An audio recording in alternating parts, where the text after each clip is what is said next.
that you may never forget it. Pour que vous ne l'oubliez jamais, jamais, jamais, jamais. It is the wonderful name. C'est le nom merveilleux. It is the matchless name. C'est le nom incomparable. It is the glorious name. C'est le nom glorieux. It is the name above all names. C'est le nom au-dessus de tous les noms. It is the name of Jesus.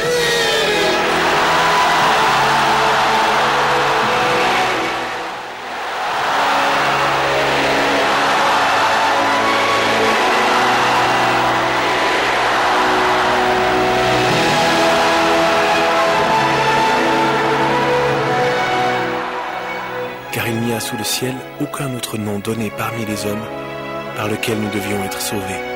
Acte 4, verset 12.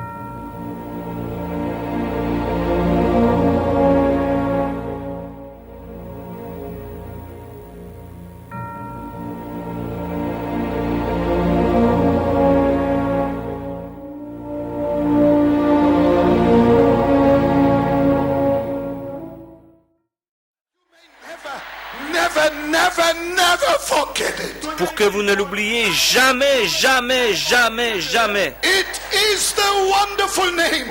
C'est le nom merveilleux. It is the matchless name. C'est le nom incomparable. It is the glorious name. C'est le nom glorieux. It is the name above all names. C'est le nom au-dessus de tous les noms. It is the name of Jesus.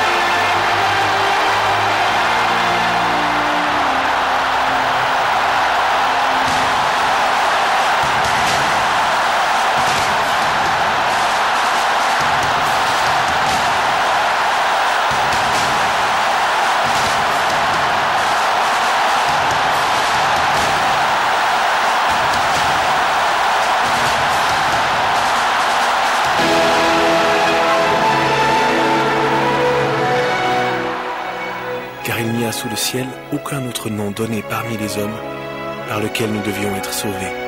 Acte 4, verset 12.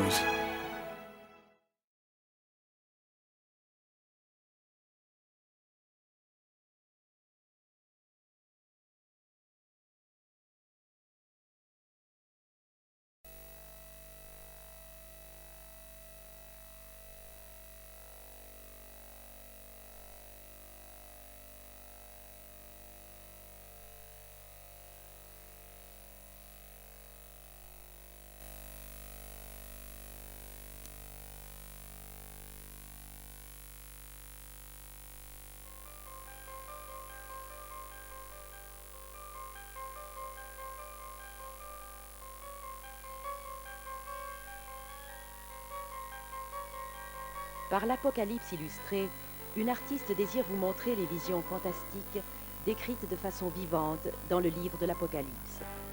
Au travers de cette présentation, nous espérons que vous partagerez la découverte passionnante d'un Dieu puissant et merveilleux qui est au contrôle de toutes choses.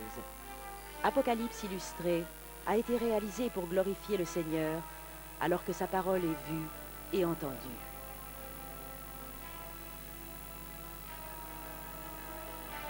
Heureux celui qui lit et ceux qui écoutent les paroles de la prophétie et gardent ce qui s'y trouve écrit, car le temps est proche. Apocalypse 1, 3. Aux environs de 96 après Jésus-Christ, Domitien était l'empereur de l'Empire romain. Il ordonna que tout le peuple l'adore en tant que Dieu. Ne pas s'exécuter signifiait la persécution à différents degrés. Les chrétiens, bien entendu, refusèrent. Ils souffrirent et moururent à cause de cela. L'apôtre Jean avait été banni et se trouvait sur l'île de Patmos, une petite île déserte de la mer Égée.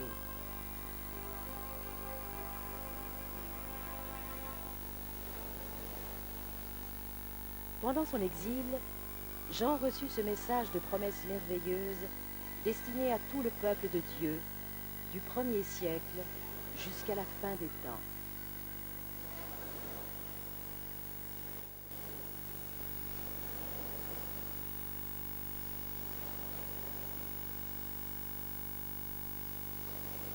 Je fus ravi en esprit au jour du Seigneur, et j'entendis derrière moi une voix forte, comme le son d'une trompette, qui disait « Ce que tu vois, écris-le dans un livre et envoie-le aux 7 églises. » Je me retournai pour connaître quelle était la voix qui me parlait, et après m'être retourné, je vis 7 chandeliers d'or, et au milieu des 7 chandeliers, quelqu'un qui ressemblait à un fils d'homme, vêtu d'une longue robe et ayant une ceinture d'or sur la poitrine.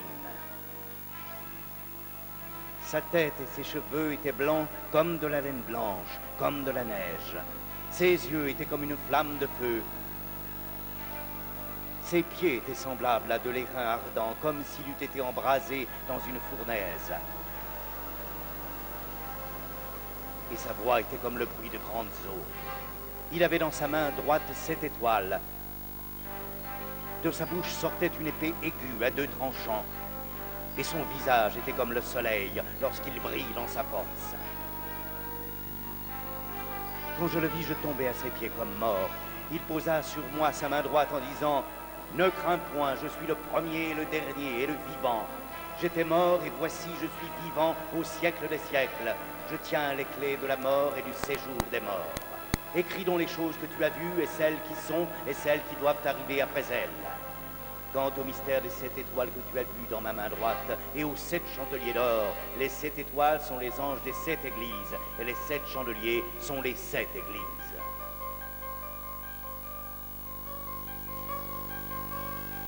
Les chapitres 2 et 3 contiennent les messages de Jésus pour chacune des 7 églises de la province d'Asie. Ce sont des messages de vérité qui peuvent être appliqués aux assemblées d'aujourd'hui. Chacun se termine par le commandement que celui qui a des oreilles écoute ce que l'Esprit dit aux églises.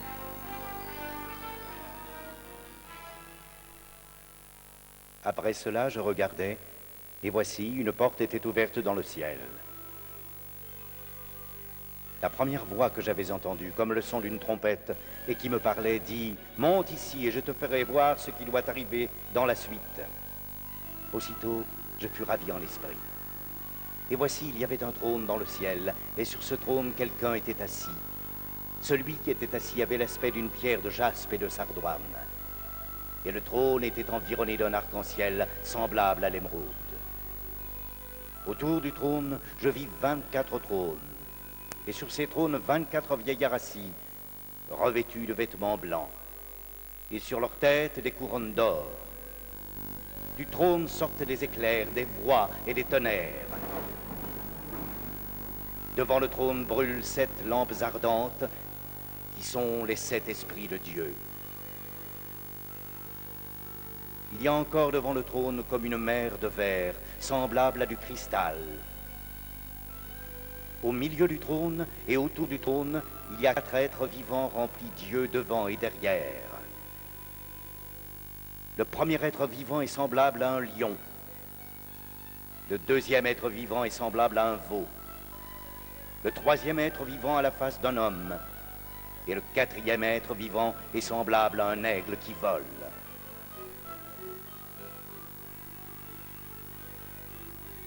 Les 4 êtres vivants ont chacun 6 ailes, et ils sont remplis d'yeux tout autour et au-dedans. Ils ne cessent de dire jour et nuit, Saint, Saint, Saint est le Seigneur Dieu, le Tout-Puissant qui était, qui est et qui vient. Puis je vis dans la main droite de celui qui était assis sur le trône un livre écrit en dedans et en dehors, scellé de 7 sceaux. Et je vis un ange puissant qui criait d'une voix forte, « Qui est digne d'ouvrir le livre et d'en rompre les sceaux ?»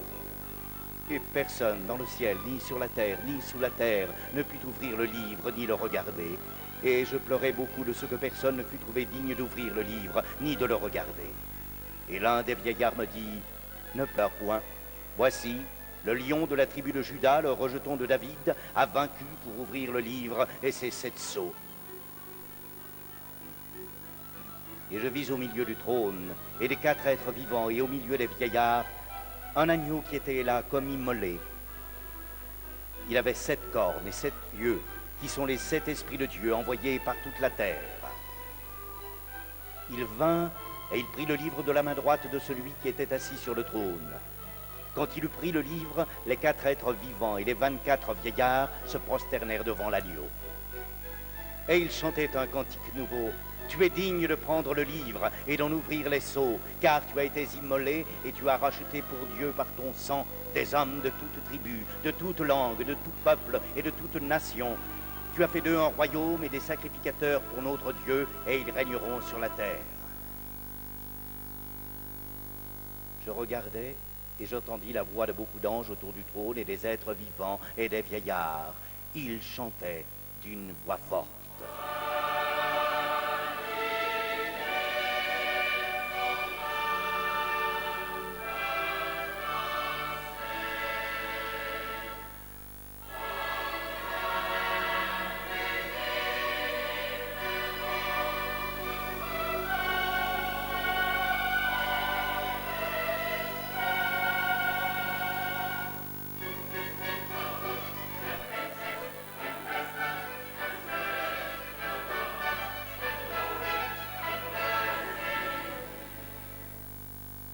Et toutes les créatures qui sont dans le ciel, sur la terre, sous la terre, sur la mer, et tout ce qui trouve chantaient.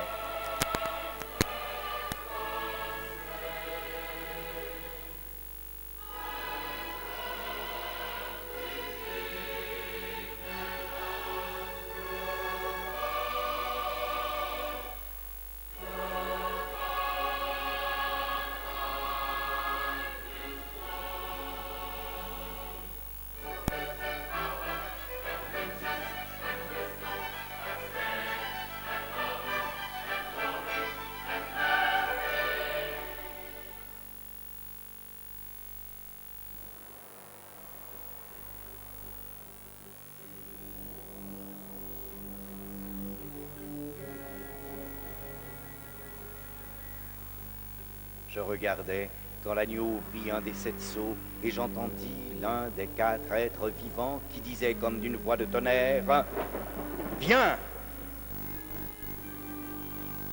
Je regardais et voici parut un cheval blanc. Celui qui le montait avait un arc, une couronne lui fut donnée et il partit en vainqueur et pour vaincre.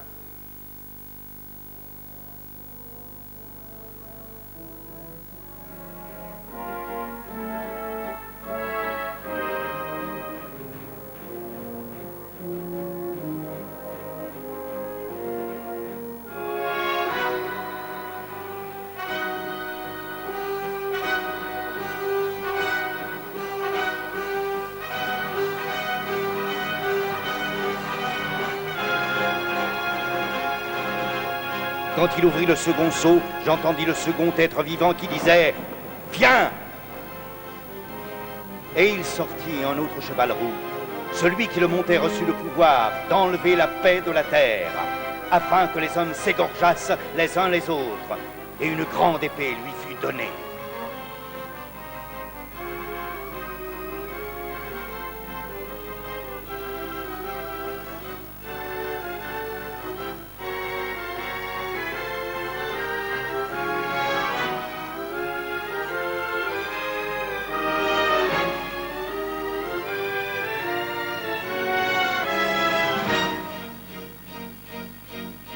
Quand il ouvrit le troisième sceau, j'entendis le troisième être vivant qui disait « Viens !» Je regardais, et voici, parut un cheval noir. Celui qui le montait tenait une balance dans sa main. Et j'entendis au milieu des 4 êtres vivants une voix qui disait « Une mesure de blé pour 1 denier, et 3 mesures d'orge pour 1 denier, mais ne fais point de mal à l'huile et au vin. »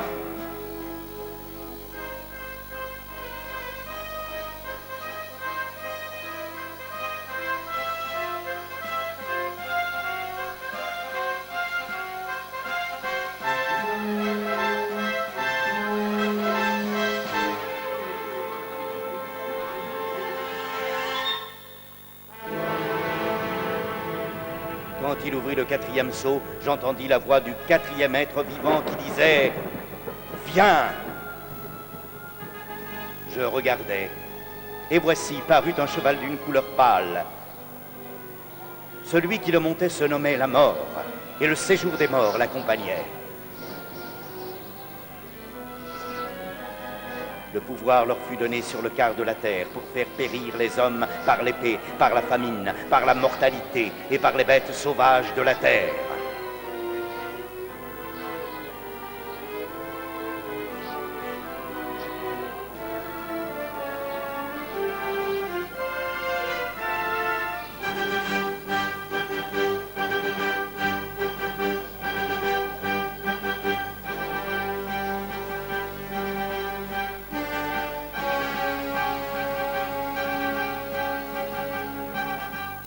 Quand il ouvrit le cinquième sceau, je vis sous l'autel les âmes de ceux qui avaient été immolés à cause de la parole de Dieu et à cause du témoignage qu'ils avaient rendu.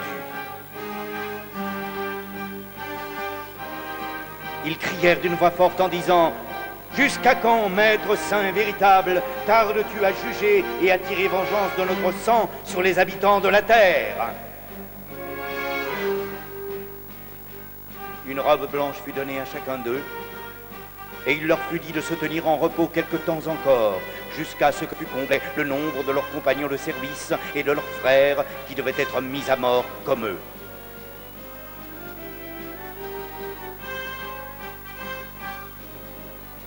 Je regardais quand il ouvrit le sixième sceau,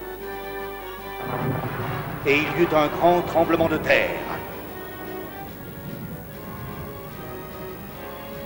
Le soleil devint noir comme un sac de crin. La lune entière devint comme du sang.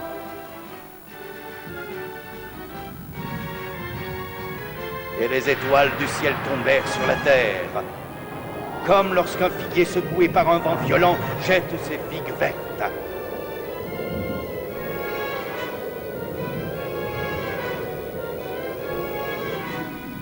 Le ciel se retira comme un livre qu'on roule, et toutes les montagnes et les îles furent remuées de leur place.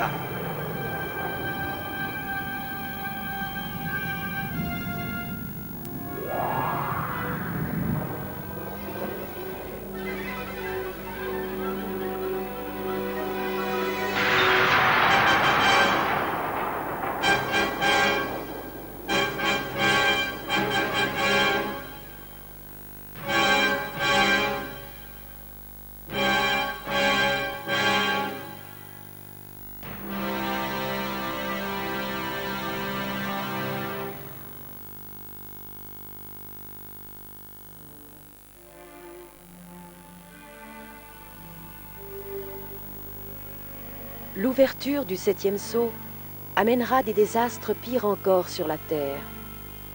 Mais les serviteurs de Dieu recevront d'abord une marque spéciale qui les désignera comme propriété de Dieu.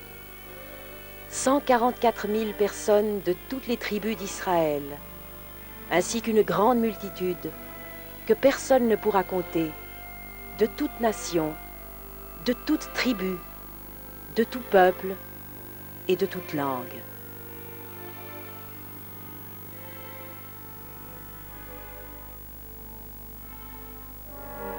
Quand il ouvrit le septième sceau, il y eut dans le ciel un silence d'environ une demi-heure. Et je vis les 7 anges qui se tiennent devant Dieu, et 7 trompettes leur furent données. Et les 7 anges qui avaient les 7 trompettes se préparèrent à en sonner.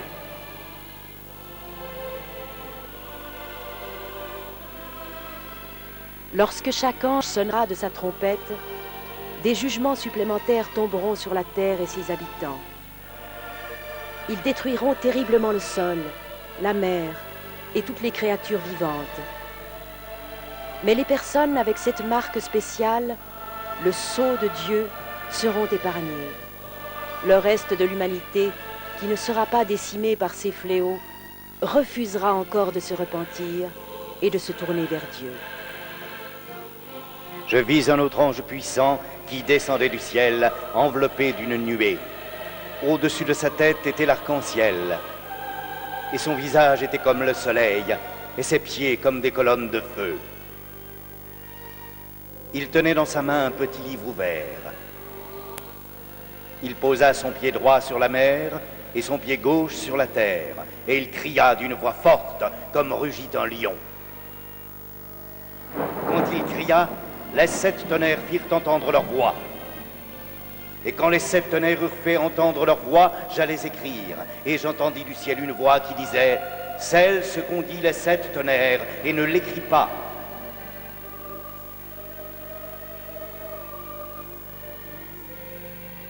Et l'ange que je voyais debout sur la mer et sur la terre leva sa main droite vers le ciel. Il n'y aura plus de délai, mais au jour de la voix du 7e ange, quand il sonnera de la trompette, le mystère de Dieu s'accomplira, comme il l'a annoncé à ses serviteurs, les prophètes.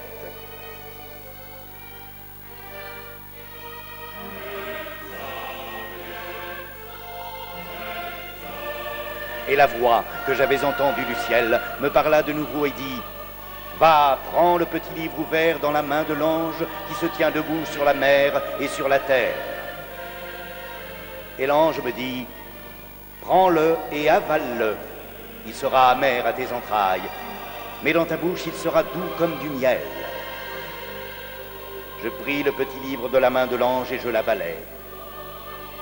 Puis on me dit « Il faut que tu prophétises de nouveau sur beaucoup de peuples, de nations, de langues et de rois. »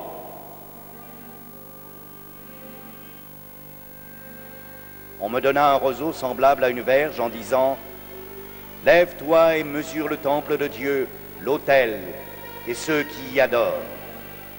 Mais le parvis extérieur du temple, laisse-le en dehors et ne le mesure pas. Car il a été donné aux nations, et elles fouleront aux pieds la ville sainte pendant 42 mois. Je donnerai à mes 2 témoins le pouvoir de prophétiser, revêtus de sac. Ce sont les 2 oliviers et les 2 chandeliers qui se tiennent devant le Seigneur de la terre. Si quelqu'un veut leur faire du mal, du feu sort de leur bouche et dévore leurs ennemis. Et si quelqu'un veut leur faire du mal, il faut qu'il soit tué de cette manière. Ils ont le pouvoir de changer les eaux en sang et de frapper la terre de toute espèce de plaie chaque fois qu'ils le voudront.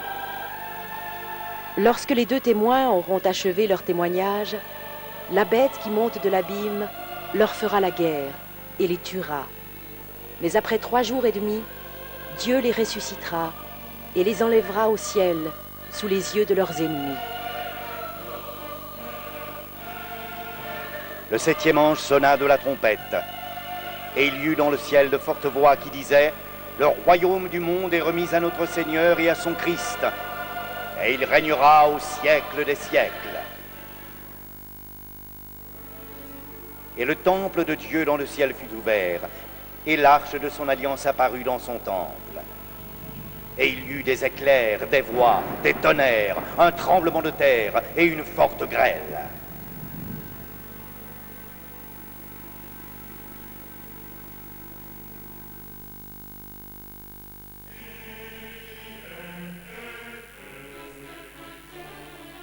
Un grand signe parut dans le ciel.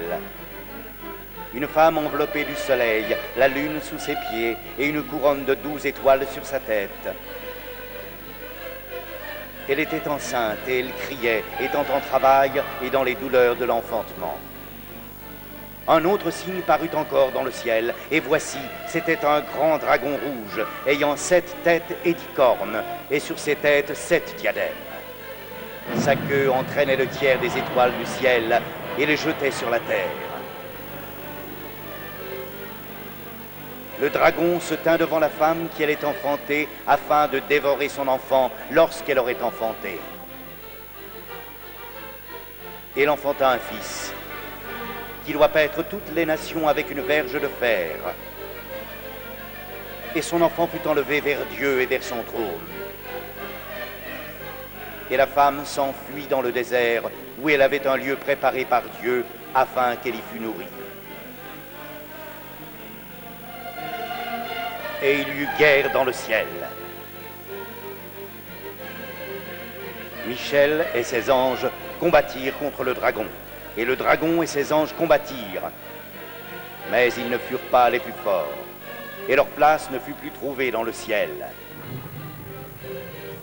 Et il fut précipité, le grand dragon, le serpent ancien, appelé le diable et Satan, celui qui séduit toute la terre. Il fut précipité sur la terre, et ses anges furent précipités avec lui. Quand le dragon vit qu'il avait été précipité sur la terre, il poursuivit la femme qui avait enfanté l'enfant mâle. Et les deux ailes du grand aigle furent données à la femme, afin qu'elle s'envolât au désert vers son lieu où elle est nourrie, loin de la face du serpent.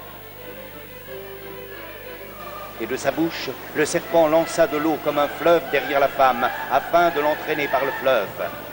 Et la terre secourut la femme.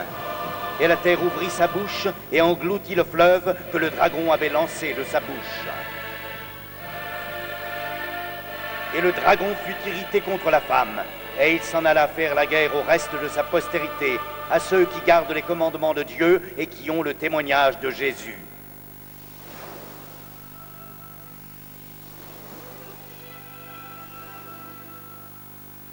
Et le dragon se tint sur le sable de la mer. Puis je vis monter de la mer une bête qui avait 10 cornes et 7 têtes. Et sur ses cornes 10 diadèmes.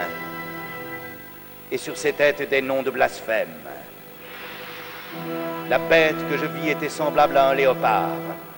Ses pieds étaient comme ceux d'un ours, et sa gueule comme une gueule de lion. Le dragon lui donna sa puissance et son trône et une grande autorité.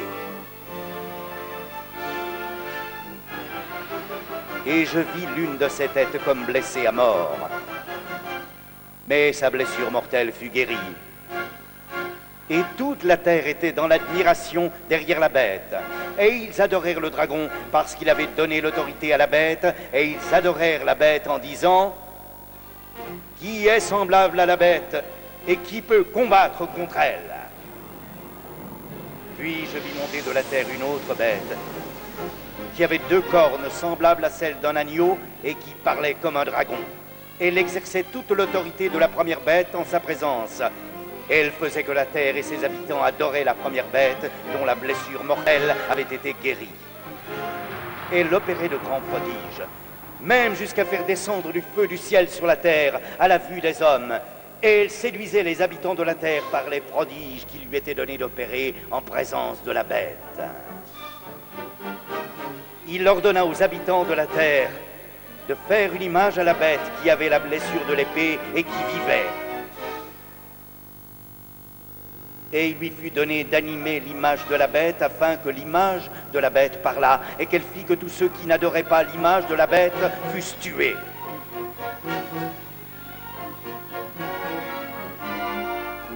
Et elle fit que tous, petits et grands, riches et pauvres, libres et esclaves, reçussent une marque sur leur main droite ou sur leur front, et que personne ne put acheter ni vendre sans avoir la marque, le nom de la bête ou le nombre de son nom.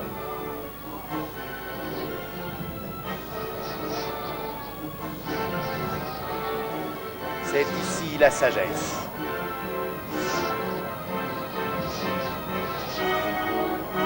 Que celui qui a de l'intelligence calcule le nombre de la bête.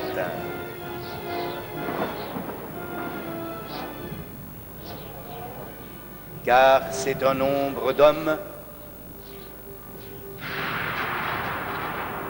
et son nombre est 6, 6, 6.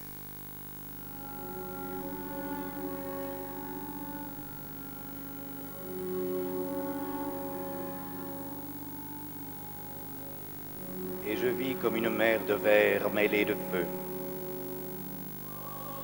Et ceux qui avaient vaincu la bête et son image et le nombre de son nom, debout sur la mer de verre, ayant des harpes de Dieu. Et ils chantent le cantique de Moïse, le serviteur de Dieu, et le cantique de l'agneau.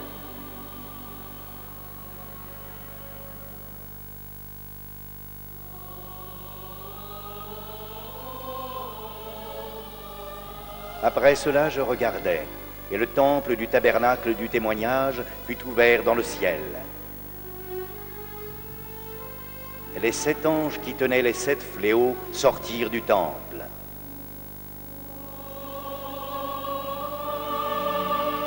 Ils étaient revêtus d'un lin pur, éclatant, et ayant des ceintures d'or autour de la poitrine. Et l'un des autres êtres vivants donna aux 7 anges 7 coupes d'or, pleines de la colère du Dieu qui vit au siècle des siècles. Et le temple fut rempli de fumée à cause de la gloire de Dieu et de sa puissance. Et personne ne pouvait entrer dans le temple jusqu'à ce que les 7 fléaux des 7 anges fussent accomplis. Et j'entendis une voix forte qui venait du temple et qui disait aux 7 anges, « Allez et versez sur la terre les 7 coupes de la colère de Dieu. » Les coupes du jugement seront les dernières et les pires de toutes. Elles seront affligées à ceux qui porteront la marque de la bête et qui adoreront son image. Ils blasphémeront le nom de Dieu et refuseront de se repentir et de glorifier celui qui est au contrôle de tous ses jugements.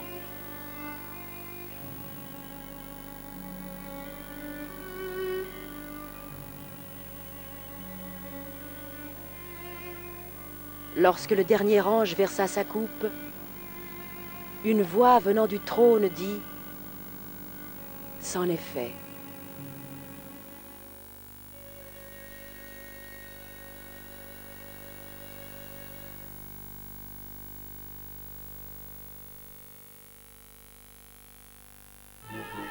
Ensuite, un ange me transporta en esprit dans un désert. Et je vis une femme assise sur une bête écarlate, pleine de noms de blasphème, ayant 7 têtes et 10 cornes.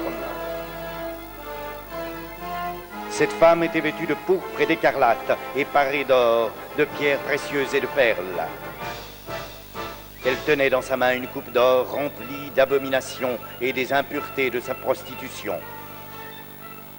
Sur son front était écrit un nom, Mystère, Babylone la grande, la mère des impudiques et des abominations de la terre.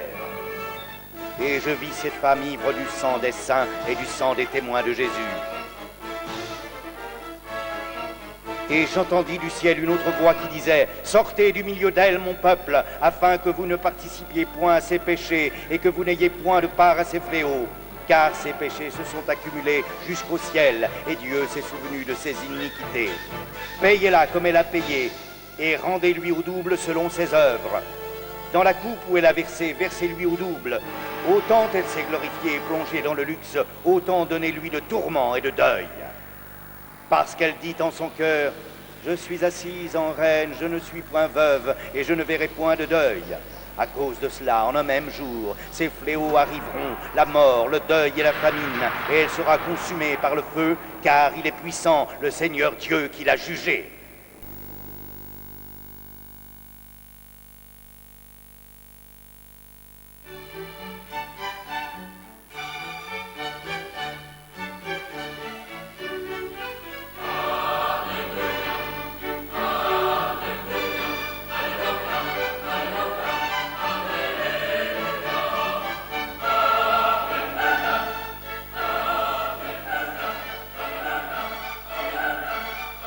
Puis je vis le ciel ouvert, et voici parut un cheval blanc. Celui qui le montait s'appelait Fidèle et Véritable, et il juge et combat avec justice. Ses yeux étaient comme une flamme de feu, sur sa tête étaient plusieurs diadèmes. Il avait un nom écrit que personne ne connaît, si ce n'est lui-même, et il était revêtu d'un vêtement teint de sang. Son nom est la parole de Dieu.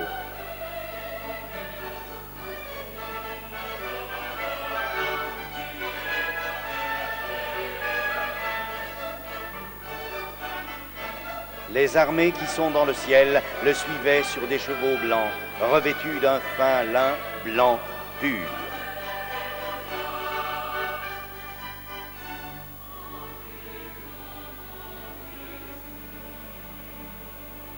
De sa bouche sortait une épée aiguë pour frapper les nations. Il les pètera avec une verge de fer.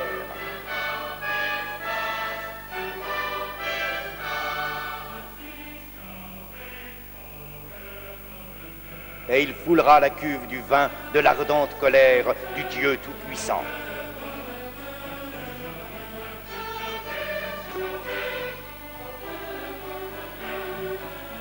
Il avait sur son vêtement et sur sa cuisse un nom écrit.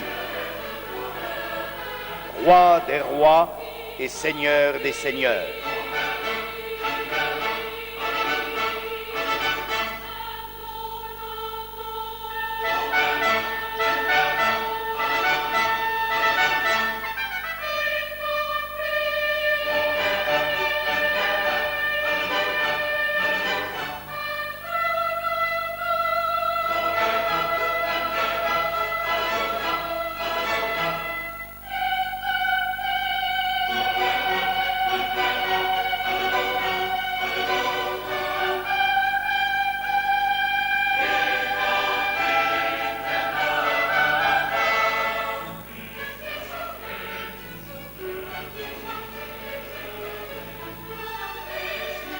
Et je vis la bête et les rois de la terre et leurs armées rassemblées pour faire la guerre à celui qui était assis sur le cheval et à son armée. Et la bête fut prise, et avec elle le faux prophète, qui avait fait devant elle les prodiges par lesquels il avait séduit ceux qui avaient pris la marque de la bête et adoré son image. Ils furent tous les deux jetés vivants dans les temps ardents de feu et de soufre. Et les autres furent tués par l'épée qui sortait de la bouche de celui qui était assis sur le cheval. Et tous les oiseaux se rassasièrent de leur chair.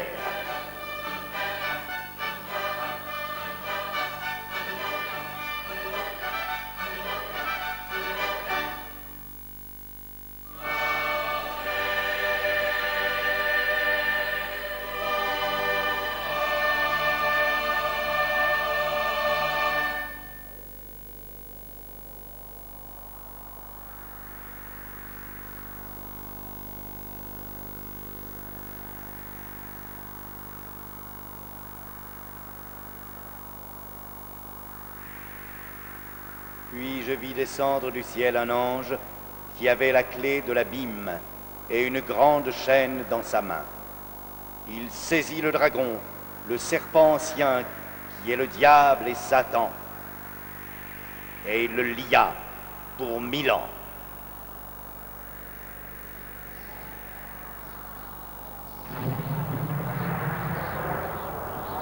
Il le jeta dans l'abîme, ferma et scella l'entrée au-dessus de lui, afin qu'il ne séduisît plus les nations, jusqu'à ce que les 1000 ans fussent accomplis.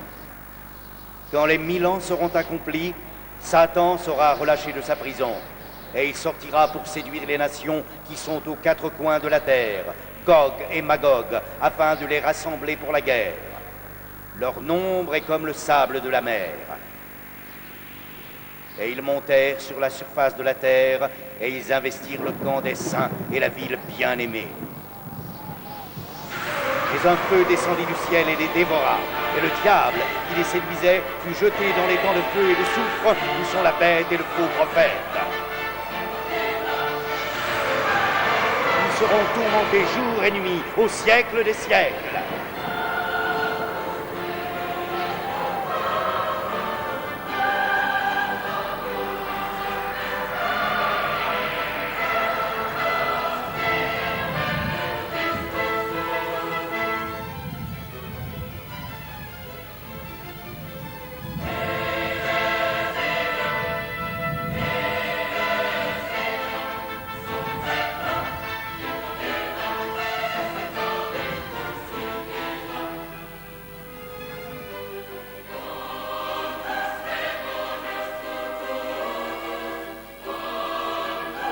Je vis un grand trône blanc et celui qui était assis dessus.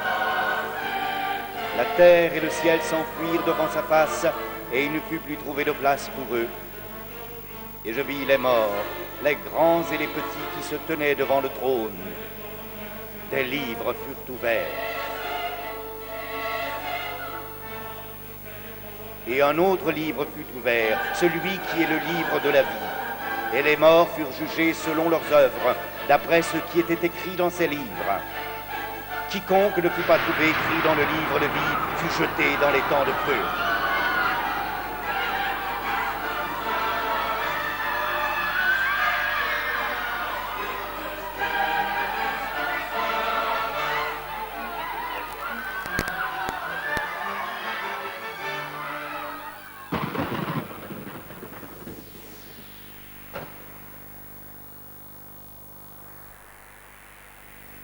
Puis un des 7 anges qui tenait les 7 coupes remplies des 7 derniers fléaux vint, et il m'adressa la parole en disant, « Viens, je te montrerai l'épouse, la femme de l'agneau. » Et il me transporta en esprit sur une grande et haute montagne.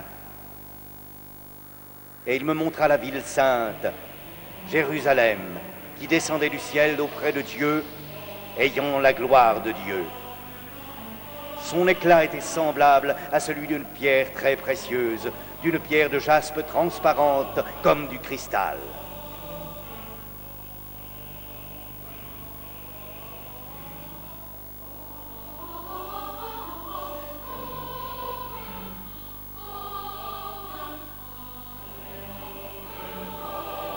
Celui qui me parlait avait pour mesure un roseau d'or, afin de mesurer la ville, ses portes et sa muraille. La ville avait la forme d'un carré, et sa longueur était égale à sa largeur. Il mesura la ville avec le roseau et trouva 12 000 stades. La longueur, la largeur et la hauteur en étaient égales.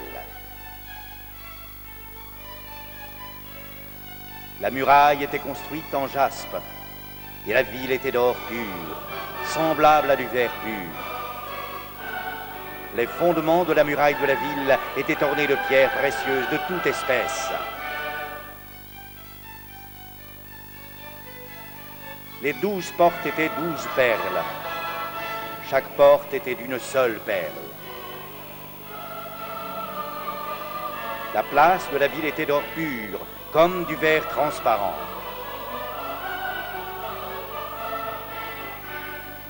Je ne vis point de temple dans la ville, car le Seigneur Dieu Tout-Puissant est son temple, ainsi que l'agneau. La ville n'a besoin ni du soleil ni de la lune pour l'éclairer, car la gloire de Dieu l'éclaire et l'agneau est son flambeau.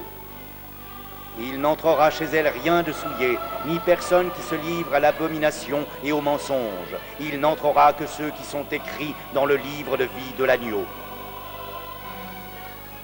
Au milieu de la place de la ville et sur les 2 bords du fleuve, il y avait un arbre de vie, produisant 12 fois des fruits, rendant son fruit chaque mois.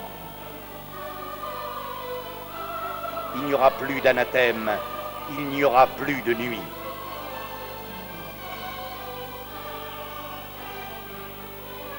Heureux ceux qui lavent leurs robes, afin d'avoir droit à l'arbre de vie et d'entrer par les portes de la ville.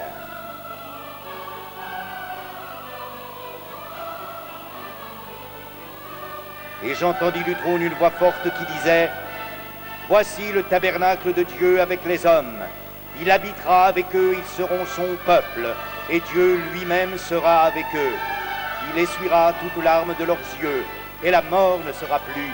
Et il n'y aura plus ni deuil, ni cri, ni douleur, car les premières choses ont disparu. » Je fais toutes choses nouvelles.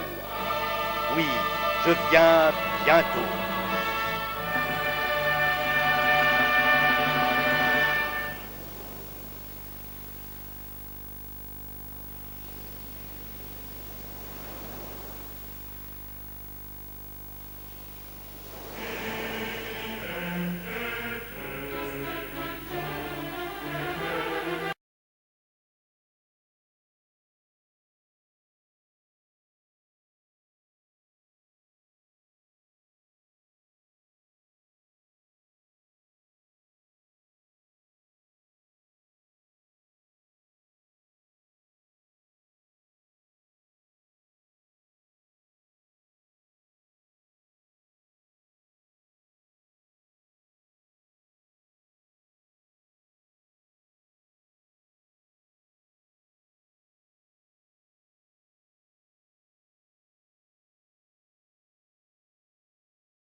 entendre parler des guerres et des bruits des guerres.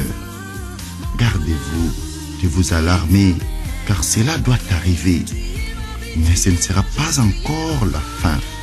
Une nation s'élèvera contre une nation, et un royaume contre un royaume. Et il y aura par endroits de famine et de tremblements de terre. Tout cela ne sera que le commencement des douleurs. Bien-aimés dans les Seigneurs, Shalom. Le temps auquel nous traversons est vraiment mauvais. Très mauvais même. Ce que vous venez de voir, c'est l'accomplissement de la parole du Messie dans Matthieu 24. Alors, que devons-nous faire en vivant ces choses? Il y a la parole merveilleuse de Dieu qui nous exhorte dans Luc 21, verset 36. De veiller donc et de prier en tout temps, afin que nous ayons la force d'échapper à tout ce qui doit arriver et de paraître debout devant le Fils de l'homme.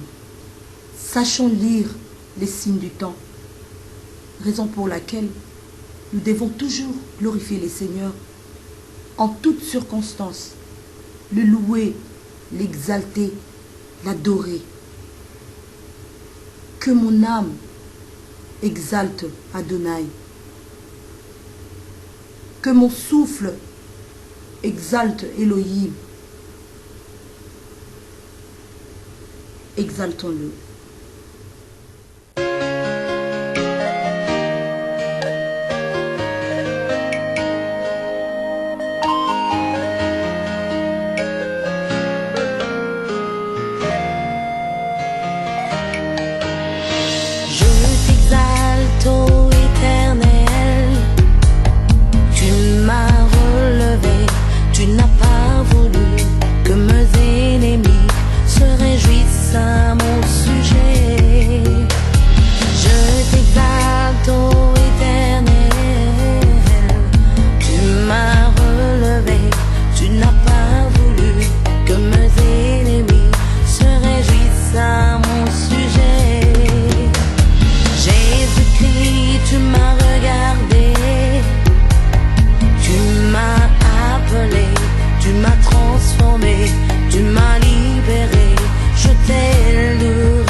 de paix, voici ses frères qui cherchent le bonheur, rien que par ton nom, ils peuvent être sauvés et voir le paradis. Prince de paix, voici ses sœurs qui cherchent le bonheur, rien que par ton nom, elles peuvent être sauvées et voir le paradis. Éternel, mon Dieu, je crie à toi. Yahweh, éternel, mon Dieu,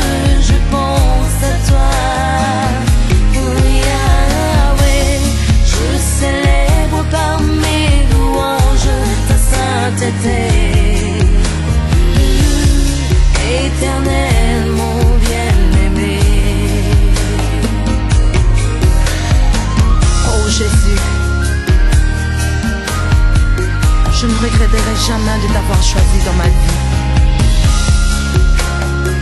Car le jour où je t'avais accepté, tu avais amené un bon niveau. Merci Seigneur. C'est pourquoi je t'exalterai toujours, toujours, toujours Jésus.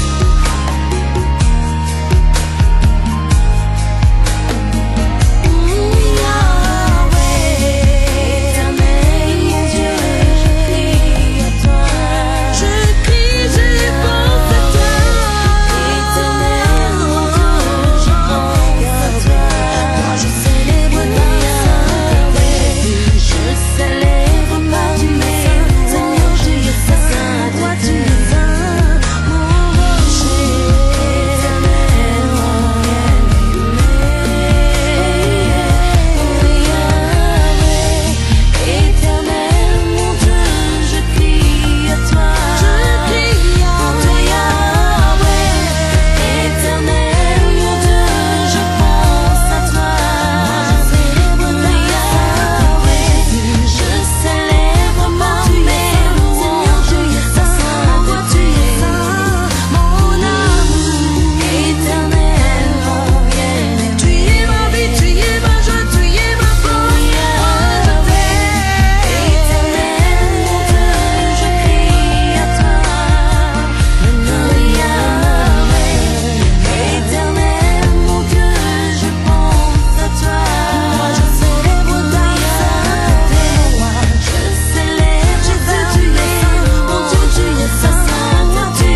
mwana bate esangisi bikolo nyonso petola ngai na maloba na yo nalata motole yawe na ye liboso na yo mobikisi nasalaki mabe kolo na ye kobondela motema mosuki elikese na yo papa makela masopani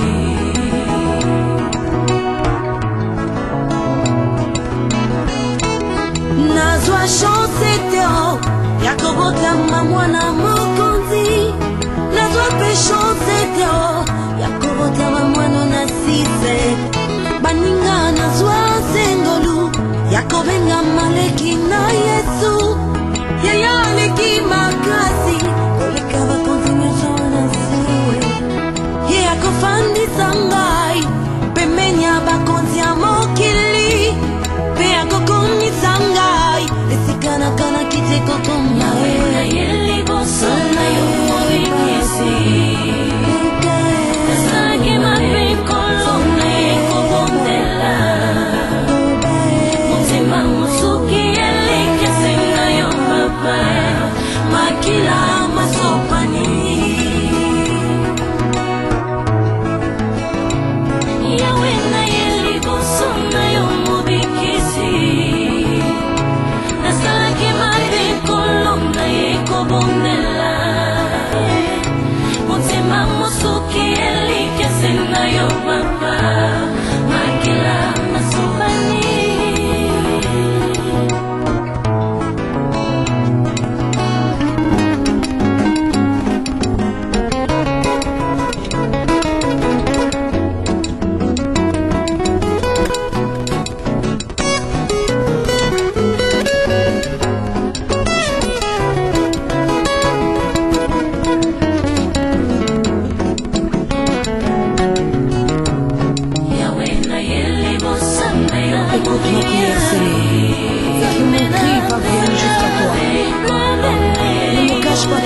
au jour de la défaite. Tends vers moi ton oreille au jour où je crie. Hâte-toi de me répondre, Seigneur, car mes jours s'évanouissent en fumée. J'oublie même de manger mon pain, Seigneur. Mes gémissements sont tels que mes os s'attachent à ma chair.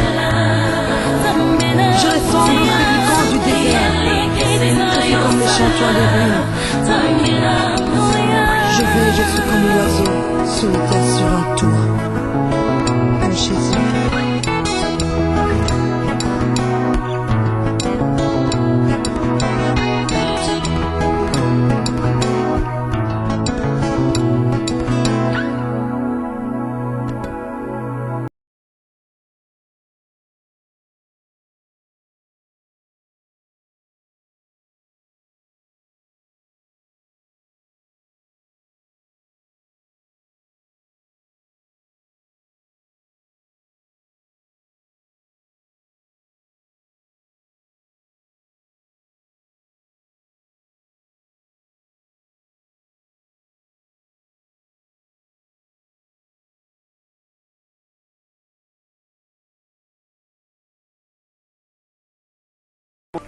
Merci d'avoir répondu favorablement à l'appel de Dieu.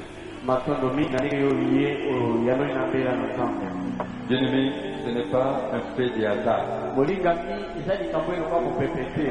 C'est la providence qui dit. Je sais que vous avez déjà assisté à des grandes réunions d'évangélisation, des conventions bibliques, des grands séminaires. Mais j'aimerais vous dire une chose. Chaque homme de Dieu a une valeur spécifique selon la mesure de la grâce que Dieu lui a accordée. J'attends quelqu'un dire gloire au Seigneur. Gloire au Seigneur. J'attends quelqu'un dire gloire au Seigneur. Gloire au Seigneur. Vous y êtes? Nous sommes. Vous avez tout intérêt à suivre ce message. J'aimerais que vous puissiez soutenir ce message par des acclamations au nom de Jésus.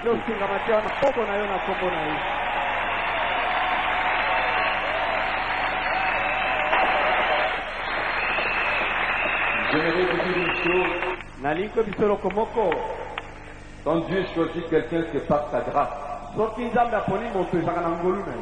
Et l'homme répond par la foi. Et c'est la grâce de Dieu qui va travailler. Quand Dieu choisit quelqu'un, c'est par sa grâce. Et l'homme répond par la foi. Et c'est la grâce de Dieu qui va travailler. Qu'est-ce que c'est l'onction? C'est le fait de rendre seulement un objet ou une personne et une charge qui est sacrée.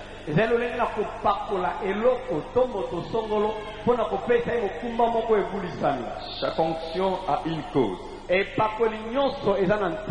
Et aujourd'hui, j'aimerais vous dire une chose.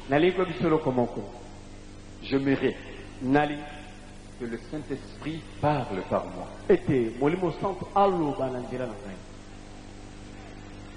J'aimerais que c'est l'onction du Saint-Esprit qui demeure en nous puisse nous enseigner toutes choses dans la vérité.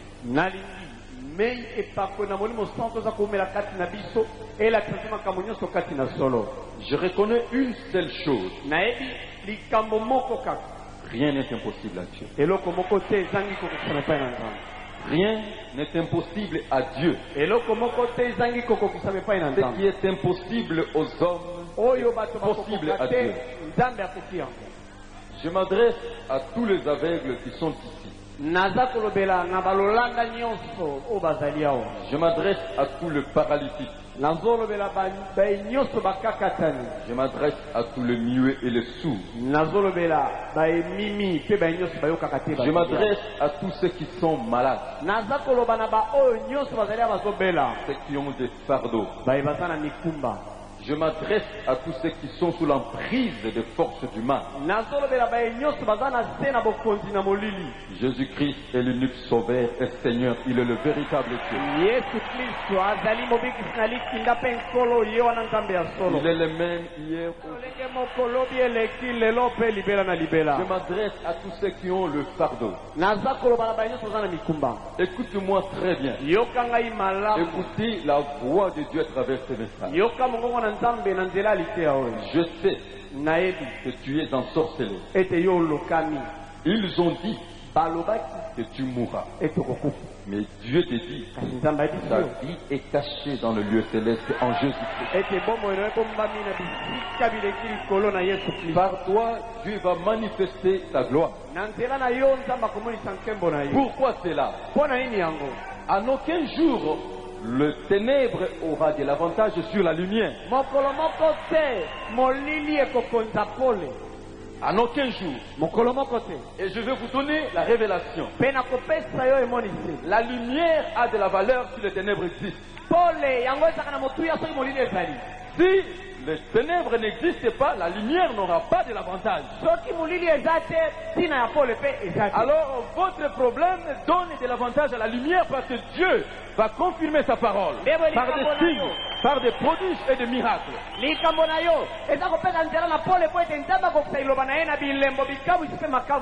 C'est maintenant que le peuple verra que Dieu est Dieu.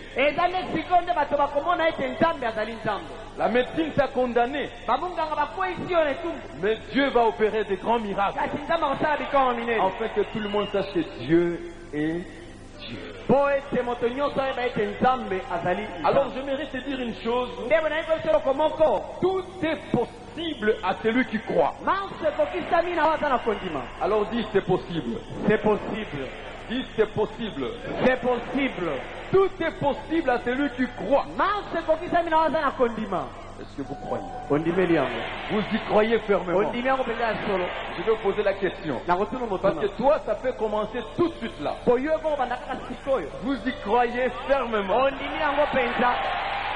C'est possible. C'est possible.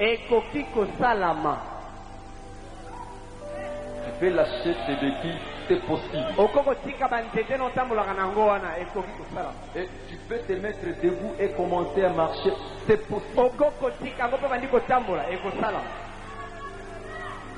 Quand tu es venu ici, on t'a transporté, n'est-ce pas? La puissance de Dieu est en train d'agir. Essaie seulement de te mettre debout là où tu es. Tu vas marcher. Et tu viendrais. Tu ne vas pas conjuguer des efforts.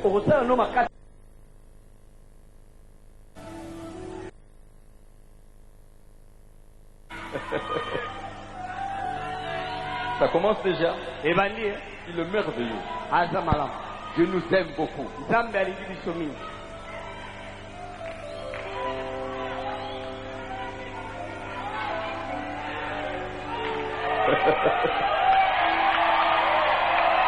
Attendez d'abord. Il est merveilleux notre Seigneur. Amen. Moi je ne crois pas à ceux-là qui disent que Dieu donne lentement, mais le diable donne.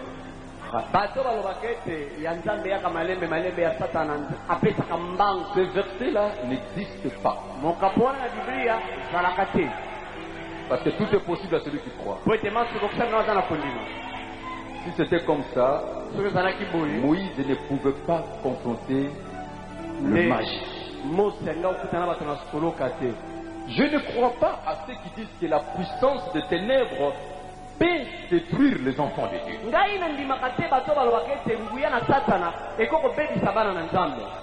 Moïse avait son bâton. Il a jeté. Ça s'est transformé en serpent. Les magiciens sont jetés. Qu'est-ce qui s'est passé? Si tu as réellement la puissance de Dieu, la puissance de Dieu va engloutir la force de l'ennemi. Ce qui veut dire que quand un sorcier, quand un magicien, quand seulement quelqu'un décide de combattre les enfants de Dieu, il déclare déjà sa défaite et il se dépouille.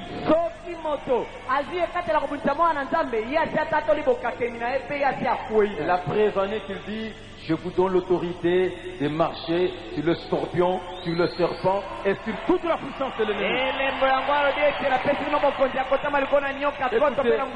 Sur toute la puissance de l'ennemi sans exception aucune. Et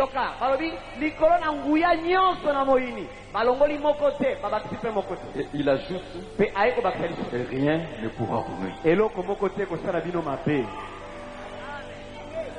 Et rien ne pourra vous nuire. Vous y êtes? Mais pourquoi on ne remarque pas cela dans la vie de son fond?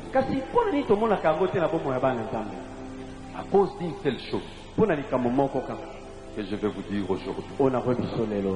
Amen. Bien-aimé, écoute. Je vous demande de manifester la patience. C'est une réunion riche en démonstration de puissance. Suivez chaque phrase, suivez chaque mot.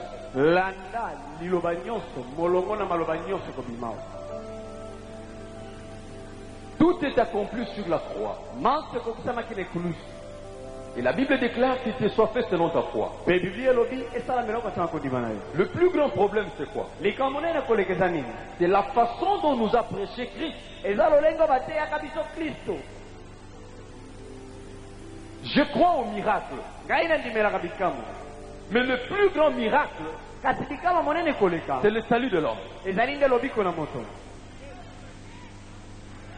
Le plus grand miracle, c'est le salut de l'homme qui se remarque par la transformation.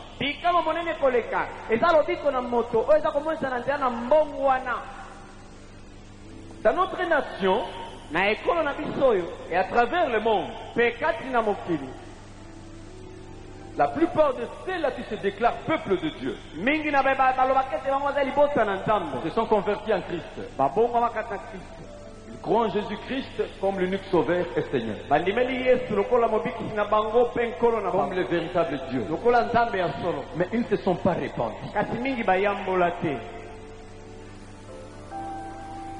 Voilà le problème. Le problème aussi, c'est nous les serviteurs de Dieu. Je ne peux pas mettre le miracle avant la repentance. Parce que la Bible déclare la repentance et le pardon de péché seraient prêchés en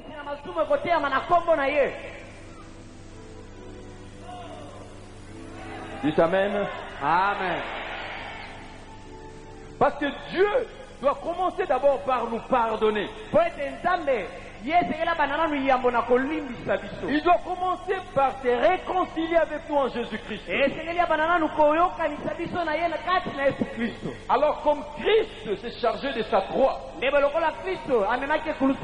nous devons prendre la grande décision de renoncer à nous-mêmes, de renoncer au monde, de renoncer au diable et à toutes les œuvres de la chair. Les apôtres ont prêché ce que je prêche et le peuple était derrière eux. Je ne peux pas prêcher l'évangile populaire, mais je prêcherai la bonne nouvelle.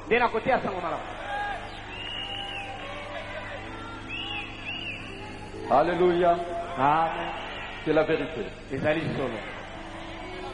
Comme Christ a été crucifié, nous devons crucifier la chair avec toutes ses passions et désirs.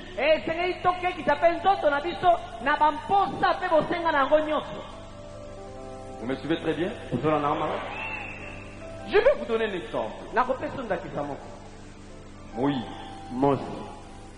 Moïse était dans la maison de Pharaon. Il a grandi dans la maison de Pharaon.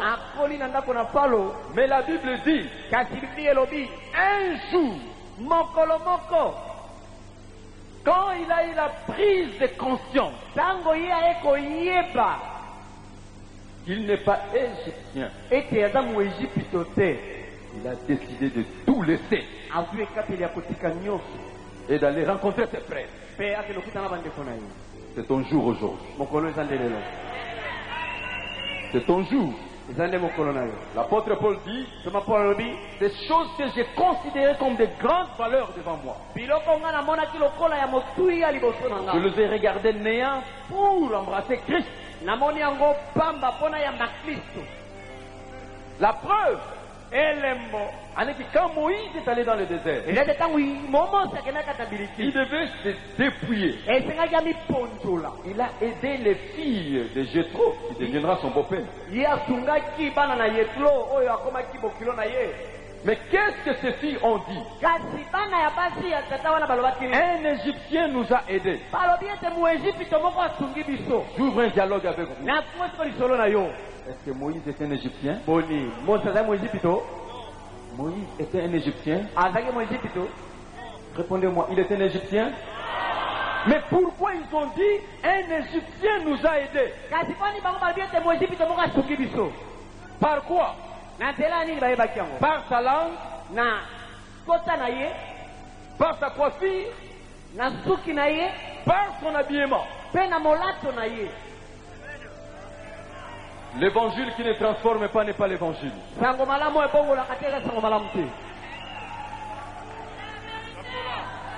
Quand quelqu'un reçoit l'évangile pur, ça se voit par la transformation.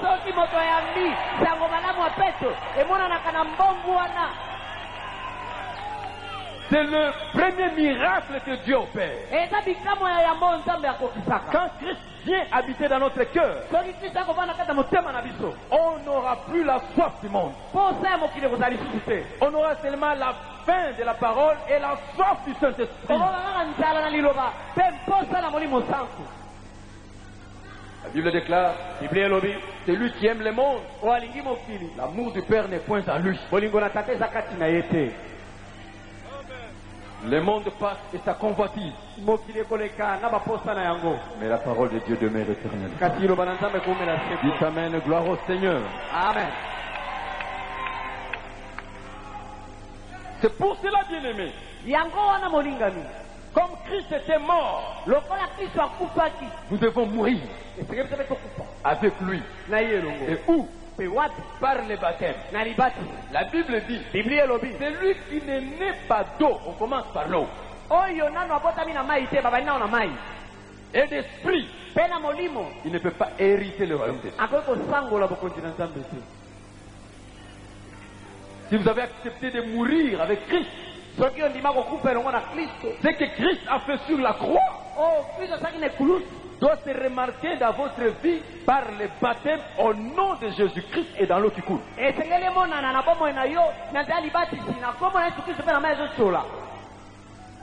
Je regrette si tu as été baptisé dans une piscine. La parole reste la parole.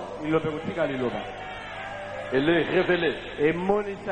Là où l'esprit et la parole s'accordent, le miracle s'opère.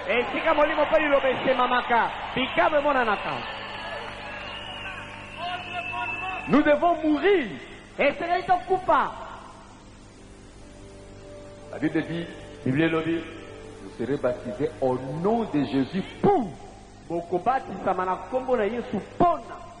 Pourquoi vous êtes ici? Si vous connaissez le pour, vous serez bénis. Pour la cause. Le plus grand mystère de la croix, c'est-à-dire que Dieu s'est réconcilié avec nous. Mais pour se réconcilier avec quelqu'un, il faut d'abord connaître quelle a été la cause de leur séparation.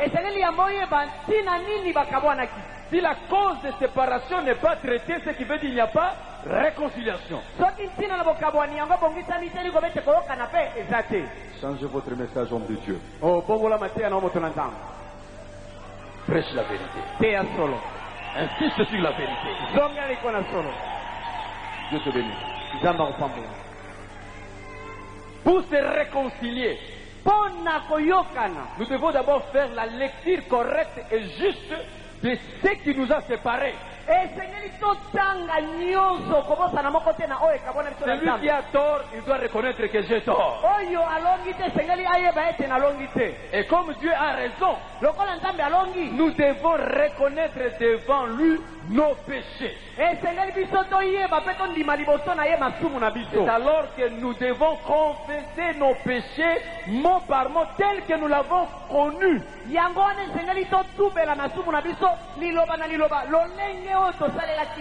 Oh Seigneur, pardonne-moi. C'est quoi? Parle. Alléluia. Amen. J'attends quelqu'un du gloire au Seigneur. Gloire au Seigneur. Le médicament le plus amer fait mal, mais ça guérit.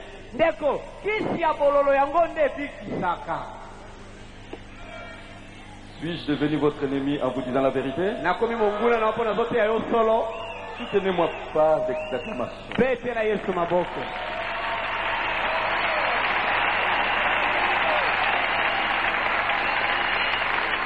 Je sais que vous attendez le miracle.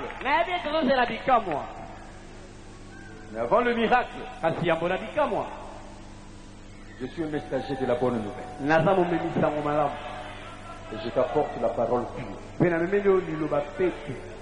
Et je le parle avec amour. Amen. Amen. Quelle a été la cause de séparation de l'homme avec Dieu? C'est le péché. Dieu est 3 fois plus saint.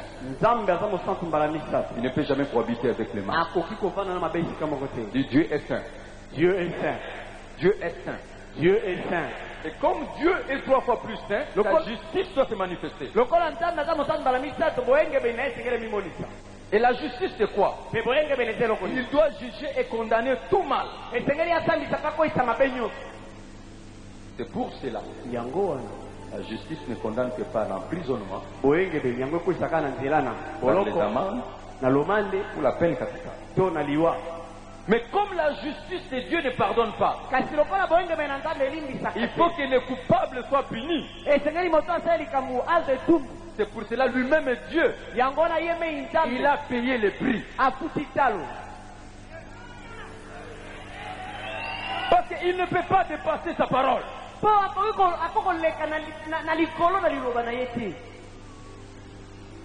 La vie de l'âme est dans le sang. Il a fallu que le sang précieux coule. Le mystère d'Ésaïe 53. C'est alors que Jésus-Christ est la manifestation de l'amour de Dieu pour vous.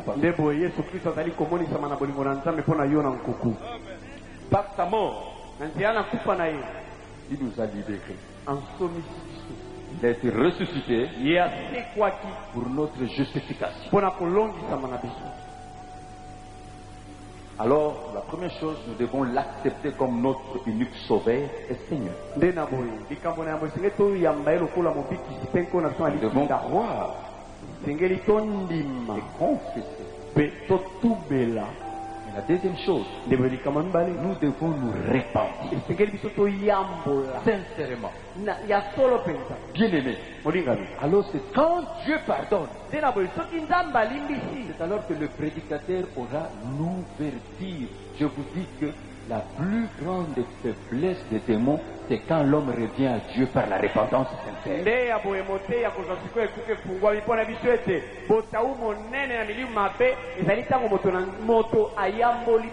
Parce que les démons ont le pouvoir sur le péché qui n'est pas confessé et qui n'est pas abandonné.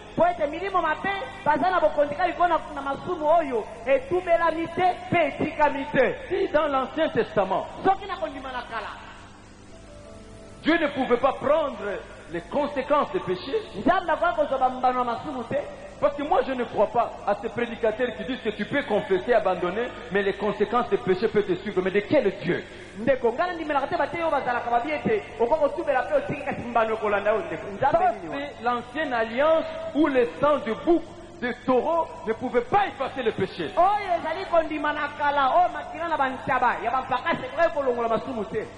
Là où c'était le ministère de la mort. Maintenant c'est le ministère de la vie, c'est la grâce.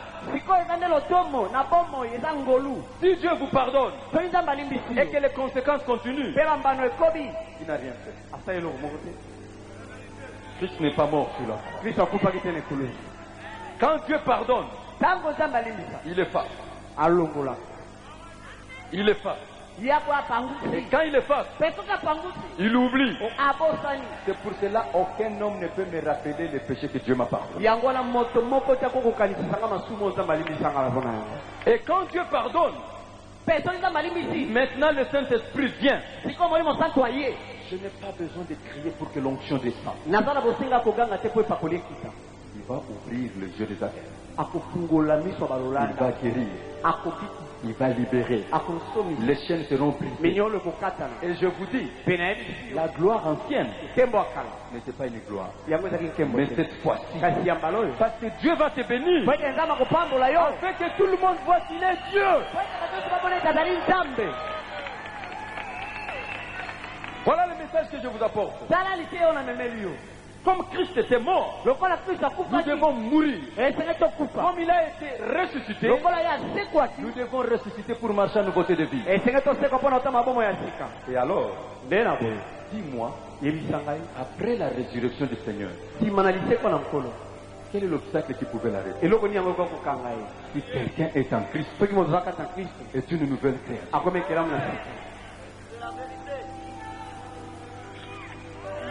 Tu ne changes pas, mais tu deviens une nouvelle. Dieu vous a recréé.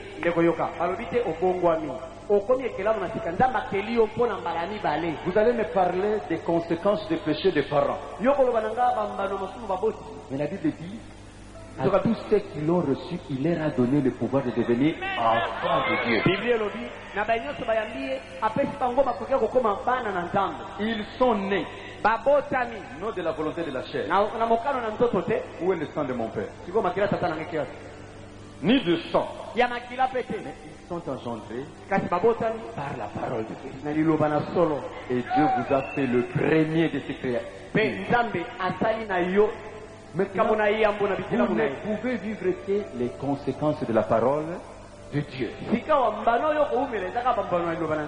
C'est là où votre foi doit intervenir. Amen. Amen. Amen. Amen. si réellement tu viens à Jésus, venir à Jésus c'est quoi? C'est une rupture totale avec le péché. Je vais vous dire pourquoi le Seigneur m'a parlé de cette réunion. Parce qu'un enfant de Dieu ne peut pas vivre les complexes de mesure. Qu'est-ce que j'entends? Vous allez le remarquer par la compétition, l'adversité, la rivalité, la lutte pour le pouvoir, la concurrence, l'inimitié, la haine, l'envie, la jalousie. Où serait la place de cet esprit si on retrouve de telles choses dans votre cœur? Je me suis toujours posé des questions. Je pose des questions à tous ces hommes de Dieu. Marie avait conçu le Seigneur Jésus, venu du Saint-Esprit. Élisabeth a conçu par la promesse de Dieu. Mais quand ces deux personnes se sont rencontrées, quand ils se sont salués, qu'est-ce qui s'est passé? Mais pourquoi nous, les serviteurs de Dieu, quand nous sommes ensemble, il n'y a rien qui passe?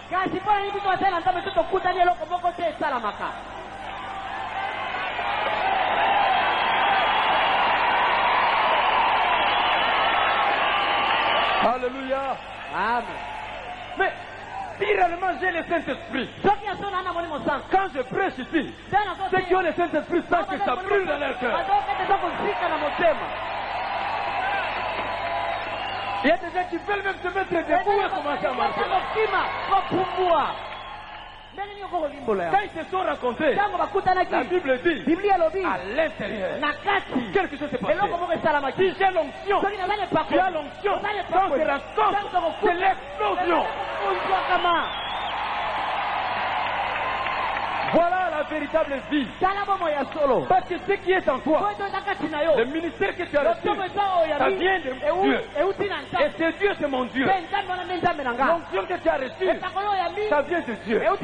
Et moi, ce que j'ai reçu, ça vient de Dieu. Et quand nous allons nous rencontrer, qu'est-ce qui va se faire?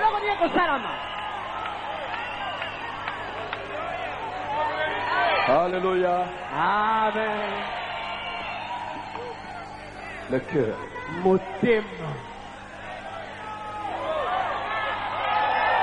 Alléluia. Amen. Alléluia.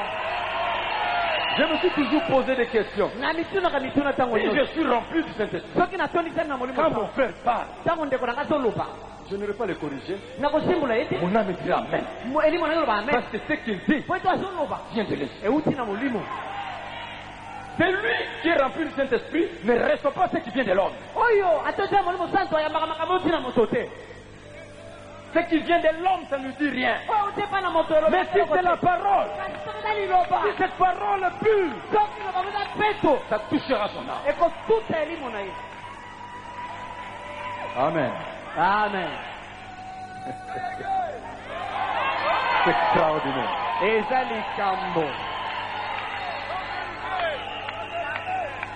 La Bible nous parle de la convoitise de la chair, de la convoitise des yeux et de l'orgueil. Je parle un peu de l'orgueil. Dieu veut que nous, les enfants de Dieu, que nous nous habillons très bien. Il n'y a pas une boutique pour le chrétien ni pour le païen. Suivez-moi très bien. Mais la Bible dit ne vous conformez pas au siècle présent. Soyez transformés. Moi je suis un enfant de Dieu. Je ne peux pas présenter les griffes païennes devant le peuple de Dieu.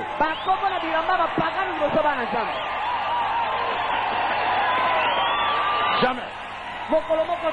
Parce que quand je me présente devant vous, c'est pour vous présenter Christ. J'ai un seul message. Jamais. Je veux vous présenter Christ. Je veux vous présenter Christ.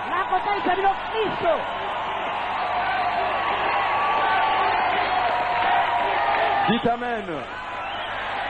Pourquoi je dis cela? Parce que je peux vous présenter les griffes, je dis que c'est je ne sais pas de qui. Attends. Bon, écoutez, quand je vous présente, qu'est-ce que je fais? Cet homme-là, que je présente son griffe, c'est un couturier sataniste. Il est homosexuel. Mais qu'est-ce que ça a à faire avec les enfants de Dieu? Je fais la publicité du diable. Alléluia. Amen. Oh, Robobo Sandaraba Shendiria Okotoro. Alléluia, il est merveilleux. Azali Malam. Il est merveilleux. Azali Malam. Alléluia. Dieu n'est pas dans l'habillement. L'onction n'est pas dans l'habillement. L'onction n'est pas dans la voiture. L'onction n'est pas dans les maisons. L'onction, ce n'est pas l'ajout des valeurs. L'onction, c'est ce que Dieu vous a donné. Ce que Dieu vous a donné. La puissance est dans ce que Dieu vous a donné. Il est merveilleux, notre Seigneur. Écoutez. L'onction se voit dans la transformation. Que ma vie parle plus que mes prédications. Est-ce que vous avez compris, prédicateur? Est-ce que vous avez compris, mes frères? Parole. La véritable parole. Vous me suivez? Merci beaucoup, mon frère. Amen. Amen. Revenons à la parole. Prêchons ce qui est écrit. Les apôtres ont prêché. Les gens étaient derrière eux. La parole reste la parole. Et quand nous allons revenir à la parole, nous allons vivre la vraie puissance.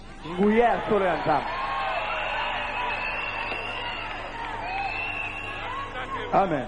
Amen. Ce sont des réalités, bien-aimés. Un enfant de Dieu doit comprendre que son corps est le temple du Saint-Esprit.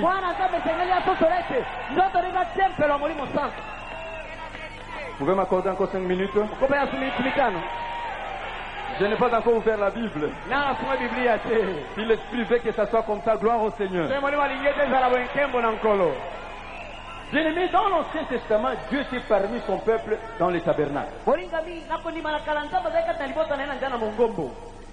Dans le Nouveau Testament, il est venu habiter avec nous en Jésus-Christ, Emmanuel. Maintenant, il est avec nous par le Saint-Esprit. Nous sommes pendant la dispensation du Saint-Esprit. C'est nous l'adresse de Dieu. Notre corps est le temple du Saint-Esprit. Et l'Esprit de Dieu habite en nous. Et ils vont commencer à parler en langue pour la toute première fois dans leur vie. Ceux qui avaient déjà reçu le Saint-Esprit seront renouvelés. Le Seigneur va donner une onction. Dis Saint-Esprit, viens. Saint-Esprit, viens. Saint-Esprit, viens. Saint-Esprit, viens. Entre dans mon cœur. Entre dans mon cœur. Je te reçois. Je te reçois. Je te reçois. Je te reçois. Recevez le Saint-Esprit. Voilà le miracle de Dieu.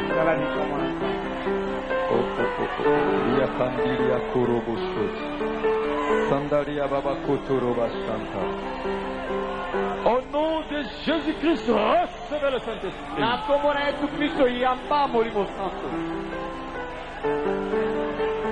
Soyez remplis du Saint-Esprit. Maintenant, le Seigneur donne la puissance. Il vient par la puissance. Et cette puissance va pénétrer votre corps. Au nom de Jésus, recevez. Reçois. Reçois le miracle. Recevez le Saint-Esprit. Recevez. Quoi? Recevez au nom de Jésus. Prions tous en langue et chantons en langue. Le Seigneur est en train de baptiser les gens dans le Saint-Esprit. Je vous laisse le temps d'être remplis du Saint-Esprit. Oh, voilà que Dieu donne de nouvelles langues. Maintenant, c'est comme le feu qui va descendre. Dieu va ouvrir les yeux de certaines personnes. Ils vont voir le feu descendre sur eux.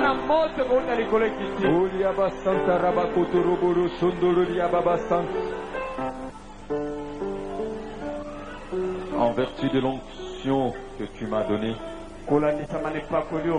revêtu de la puissance en haut, le Seigneur va délivrer tous ceux qui sont liés par des sorciers, tous ceux qui sont envoûtés maintenant par les sorciers. Vous allez sentir les gens, les démons vont quitter les corps en poussant des cris de joie, cris très forts. En criant très fort. Et maintenant il va se passer quelque chose pour tous ceux qui ont les mauvais sorts et le malchance. Arrêtez même la musique.